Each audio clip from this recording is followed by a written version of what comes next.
Good morning, Traveling Machinist here. This is my last day. I'm about an hour out from getting in a cab and heading over to the airport so I can fly to Taiwan. And we got Derek here. I want to say a shout out to Derek with Hue Adventures and his scooter rentals. If you need scooters in the Philippines, Derek's got you covered. And also he rents out a room in this beautiful apartment, which is where I stayed for the last 30 days. And you can check with Derek on pricing. You can email him. I'll get some information in the description to have his contact information. All right, Derek, let's meet Derek. Good morning, Derek. Good How are you? Good morning. Always a pleasure. So. Sorry, I'm shy. My fat ass.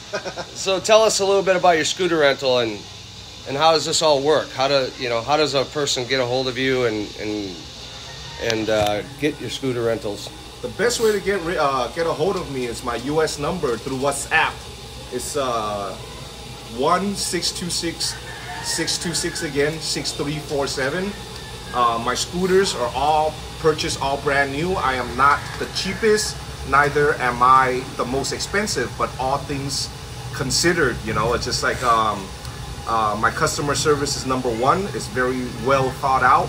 All my motorbikes are equipped, very well equipped for a traveler from a different country to come to the Philippines.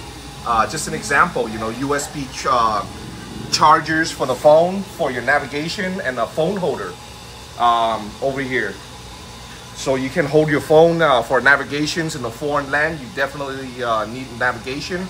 My competitors don't do that. They just give you a raw bike. A lot of my competitors also even give you a rental based on a empty gas tank. So a lot of the renters that came here to rent my bike and have previous experience with my competitors,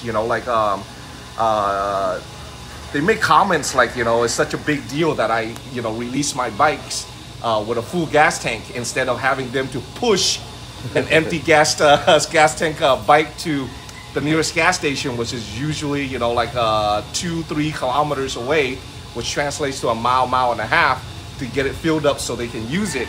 And, just little stuff like that I think goes a long way. And then there are other competitors that just give you a bike that hardly even works. It's very old and it's half broken down.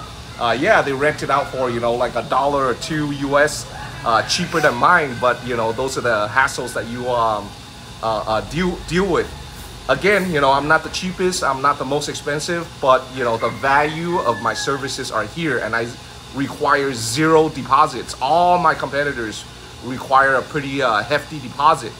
So customer service number one, and as far as room accommodation is concerned, I priced it based on a break-even point, to cover my electric bill, because you foreigners like the aircon. I know that. So whenever I have guests here, my electric bill usually go up pretty high, and I price it at 600 pesos per night, which translates to about $11 per night. At the end of the month, that works out. I break even with the electric and water bill.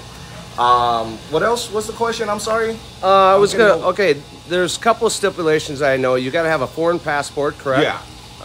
To rent his scooters. Yeah. And then he also has these boxes that are available to be mounted on any of the motorbikes, so you can store your stuff and keep it waterproof. Cargo. So yeah, and there's a lot of bikes missing. How many do you got in inventory right now? 8.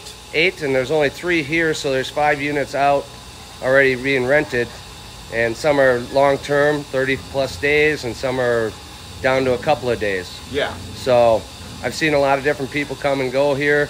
Everybody seems to be very satisfied with the customer service from Derek. I certainly am, and I'll be communicating maybe back with Derek once I get coming back here. So, all right, Derek, been a great pleasure. Appreciate meeting you. Pleasure's mine. Traveling Machinist out. Enjoy and be kind.